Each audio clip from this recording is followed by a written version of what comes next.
মোহাম্মদ মহিবুল্লাহ আমার ভাই দীর্ঘদিন এই অফিসে চাকরি করতে যাই আমার বাইরে মানে এরা ওই বুয়া একটা মামলা দিচ্ছি এরা সিম বিক্রি করি কোটি কোটি টাকা হেরালে আত্মসাৎ করি আমার বাইরে বুয়া মামলা দিছে। সে চাকরি করে সুবর্ণচর। এখন এরা আমার বাইরে মামলা দিয়ে এরা ফাটাইছে ঢাকা এবং লই যাওয়ার পরে 4-5 দিন কোনো খোঁজখবর পাই নাই। আমরা কান্নাকাড়ি করতে করতে এদের কাছে আসলে এই অফিসে আসলে বলে হেড অফিসে যান, হেড অফিসে গেলে কয় ওইখানে আমরা এখানে লাস্ট পর্যন্ত খবর পাইছি ঢাকা মিন্টু রোড ডিবি কার্যালয় আছে, সেখান থেকে ওদেরকে কেরানীগঞ্জ থানায় ভ্যানওয়ার করা হয়েছে এবং আমরা এই আসা যাওয়া করতে করতে আমাদের অনেক ক্ষয়ক্ষতি হয়েছে। জায়গা জমিন বিক্রি করেই আমার বাইরে আমরা এখান থেকে জামিনে আনছি, এখনও মামলা শেষ হয় নাই। আমরা ঢাকা এখানে চাকরি করি, তাদের পল্লবিতা নাই কী করে মামলাটা হয়। এরা যদি এখানে সুবর্ণচর চাকরি করে সুবর্ণচরে মামলাটা হবে, কিন্তু এরা আমার বাইরে মামলা দিছে ওই যে ঢাকা ডিলারের মালিক এবং ডিস্ট্রিবিউটারের মালিক যারা এরা রুবেল ভাই এরা সহ ওদের কাছে রুবেল ভাইয়ের কাছে অনেক দিন গেছি আমরা।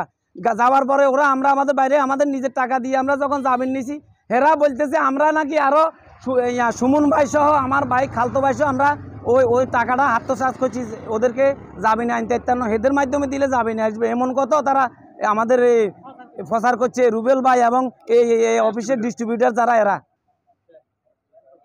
বিশেষ চাই এবং আমাদের ক্ষতিপূরণ চাই। আমরা ক্ষতিপূরণ চাই। আমাদের এই যে জায়গা জমিন বিক্রি করি আমরা কষ্ট করি, আপনার নিজের সংসার চালাইতে অনেক কষ্ট হয়েছে। ঢাকা যদি মামলা চালাইতে কত টাকা খরচ হয় আপনারাই নিজেরাই জানেন। প্রতি মাসে হাজিরা এখনও চলতেছে মামলার। এরা কখনো এই রুবেল ভাই এবং এই অফিসের ডিস্ট্রিবিউটার যারা আছে শ্যাম ভাই, এরা এখনও এই শ্যাম ভাইয়ের কাছে অনেক দিন আসছি, শ্যাম ভাই আমাদেরকে অফিসে ঢুকার অনুমতি দেয় নাই। উনি বলে আমরা হেড অফিসে যাওয়ার জন্য, চাকরি করে সুবর্ণচর এই অফিসে এই যে এখানে এরা বলে মাইজ দিয়ে যাওয়ার জন্য মিলে করি আমাদেরকে প্রতারণা করে রাখছে। আমরা জায়গা জমিন বিক্রি করি আমাদের বাইদেরকে আমরা এখনও জামিনে আনছি, এখনও মামলা শেষ হয় নাই, এখনও মামলা চালাইতেছি। প্রচুর পরিমাণ জায়গা জমিন বিক্রি করি আমরা, খেতে কামারে কাজ কর্ম করি পর্যন্ত টাকাটা দিয়ে চালাইতেছি এদের কারণে। আমরা আমাদের এই ক্ষতিপূরণটা চাই এবং আমাদের মামলাটা এই যে এখনও শেষ হয় না। এরা মামলাটা দিছে মিথ্যে একটা মামলা, এই যে সিমটা বিক্রি করলো হেরা বিক্রি করি এদেরকে ভুয়া একটা মামলার জড়াই দিয়া এই যে হয়রানি করা হইলো, এদের ক্ষতিপূরণ আমাদের ক্ষতিপূরণটা চাই। আমি মোহাম্মদ মশিউর রহমান সুবর্ণচর উপজেলা গ্রামীণ ডিস্ট্রিবিউশন হাউসে কাজ করি। দীর্ঘ 7 বছর যাবৎ আমি গ্রামীণ সিম বিক্রি করি।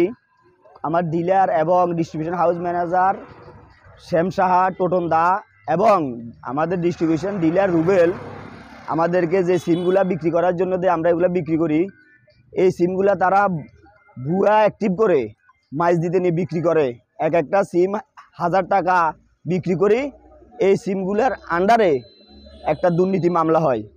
ওই সিমগুলাতে আমাদের কোনো সংশ্লিষ্ট ছিল না, আমাদের কারো কোনো হাত ছিল না। এরা যখন মামলাটা এদের নামে আসে এরা ডিবিকে বিপুল পরিমাণ টাকা পয়সা দিয়ে সুবর্ণচরে মামলাটা আমাদের উপর চাপিয়ে দেয়। নিরীহ আমরা 3টা ফ্যামিলি, তাদের এখানে চাকরি করার অপরাধে তারা আমাদেরকে যে পরিমাণ ডিবির মাধ্যমে এবং তারা নিজেরা হেনস্থ করছে, এটার বিচার আমি আপনাদের মাধ্যমে চাই। এতে সবচাইতে বড় হচ্ছে আমাদের ডিলার, যে ডিলার সে আমাদের কাছে কখনো আসে নাই, আমাদেরকে দেখতেও যায় নাই, এমনকি এখন পর্যন্ত আমাদের কোনো খোঁজ খবর নেই নাই। আমরা 61 দিন জেল খাটছি। আমি আমার ব্যক্তিগতভাবে বলছি 61 দিন জেল খাটার পরও আমি কেন আবার চাকরিতে আসলাম এটা নিয়েও সে আমার সাথে অনেক বাকবিতণ্ড হয়েছে। দীর্ঘদিন যাবৎ সে সুবর্ণচর আসে না, কারণ তার এই অনিয়মটা সে জানার কারণে সুবর্ণচর না আসাতে আমরা আজকে 3 দিন যাবৎ কর্মবিরতিতে আমাদের সুবর্ণচর হাউসের সকল এসি ভাইরা, কিন্তু আমরা এখানে দাঁড়াইছি কর্মবিরতির ব্যাপার না, আমরা দাঁড়াইছি আমরা যে 3টা ফ্যামিলি তাদের কারণে সর্বহারা হয়ে গেছি। বাড়ি জমি গরু ছাগল বিক্রি করি আমরা যে মামলাটা চালাইছি, আমাদের মামলায় বিপুল টাকা পয়সা ক্ষয়ক্ষতি হয়েছে। আমরা তাদের কাছে 50 লক্ষ টাকা ক্ষতিপূরণ দাবি জানাই আমরা 3 ফ্যামিলি মিলি। আমরা এই দাবি আমাদের চলবে যতদিন পর্যন্ত তারা আমাদের সাথে এটা নিয়ে না বসে। আমরা তাদেরকে 24 ঘন্টার আলটিমেটাম দিতেছি আমাদের এই মানববন্ধনের মাধ্যমে। এই মানববন্ধনটা হচ্ছে নিরীহ জনতার। এখানে যারা এখানে দাঁড়িয়েছে, এখানে কোনো রাজনৈতিক ব্যক্তিত্ব নাই, এখানে ভুক্তভোগী পরিবারের স্বজনেরা, আমি নিজে ভুক্তভোগী। আমি তাদের এখানে চাকরি করার কারণে তারা এই সিমগুলো দিয়ে কোটি কোটি টাকা আত্মসাৎ করছে সুবর্ণচর থেকে হ্যাকিং করে। এই মামলাটা তারা ডিবিকে টাকা দিয়ে আমাদের নিরীহ 3টা লোককে অফিসে আনি ধরা দিছে। আমি মার্কেটে ছিলাম, আমি অফিসে ছিলাম না, আমার ফোন দিয়ে আনছে, আমার বলছে আসো সমস্যা নাই, তোমরা এখানে শুধু কথা বলবে।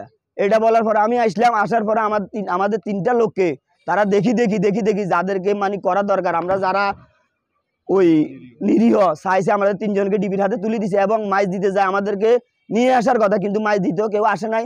এমনকি ঢাকাতে আমাদেরকে 61 দিন জেল কাটানোর পর কেউ যায় নাই। আমাদের ফ্যামিলি, আমি তাদের কাছে আমাদের 3 ফ্যামিলির পক্ষ থেকে ক্ষতিপূরণের দাবি জানাই। আমরা এখানে মামলা চালাতে আমরা অনেক ক্ষয়ক্ষতি হয়েছে, আমাদের লাইফ থেকে লাল কালি দাগ হয়ে গেছে। আমরা এখন কোথাও যাওয়ার কোনো সুযোগ নেই, দেশের বাইরে যেতে পারতাম না, কারণ আমাদের যে মামলাটা হয়েছে এই মামলাটার কারণে আমরা কোথাও কোনো চাকরি তো ইন্টারভিউ দিতে পারি না, কোনো কিছু দিতে পারি না। এই কারণে আমরা আজকে এখানে মানববন্ধন করছি। আমাদের সাংবাদিক ভাইরা যারা আছেন, আমরা আপনাদের মাধ্যমে আমরা এটা ন্যায্য বিচার এবং ক্ষতিপূরণের দাবি করতেছি। আমি ভুক্তভোগী মশিউর রহমানের বড় ভাই। আমার স্নেহের ছোট ভাই মশিউর রহমান দীর্ঘদিন এই গ্রামীণ অফিসে চাকরি করত। তাদের একটা ভুয়া এবং ভিত্তিহীন মামলায় দীর্ঘদিন কারাগারে ছিল, যেটার সাথে তারা কোনোভাবে কোনো সংযোগ ছিল না, ভুয়া এবং ভিত্তিহীন। আজকের এই মানববন্ধনের উদ্দেশ্য হচ্ছে আমরা যে 3 ফ্যামিলি ক্ষতিগ্রস্ত হয়েছি, আমাদের এই 3 ফ্যামিলির ন্যায্যভাবে ক্ষতিপূরণের দাবিতে আজকের এই মানববন্ধন। ঠিক আছে, আমরা বলতে চাই আজকের এই 24 ঘন্টার মধ্যে যদি তারা এটার ন্যায্য কোনো মানে ছাড়া না দেয়, তাহলে আমরা আবারও পরবর্তী 24 ঘন্টা পর আবার নতুন কর্মসূচি ঘোষণা করব। আমি বরাবর বলতে চাই, আমরা ক্ষতিপূরণ চাই, আমাদেরকে ক্ষতিপূরণ দিয়ে দিতে হবে। এই ডিস্ট্রিবিউটার রুবেল এবং সুবর্ণচর ডিস্ট্রিবিউটারের মালিক, তারা সুবর্ণচরে ভয়ে আসে নাই এবং তারা ওই অবৈধ সিম বিক্রি করেই কোটি কোটি টাকা তোরা লুট করছে। লুট করে আমার পরিবার, আমার ভাইয়ের প্রতি, তাদের প্রতি চাপাই দিছে। যারা আমরা ভুক্তভোগী, আজকে আমরা একদম সঙ্গসারা হয়ে আমরা আজকে আপনাদের সাংবাদিকদের সার্বিক সহযোগিতায় আজকে আমরা রাস্তায় নামতে বাধ্য হয়েছে। আমি বিশ্বাস করি আপনাদের মাধ্যমে এটার একটা চূড়ান্ত বিচার কার্যকরিত হবে। আমি এই বলে আমার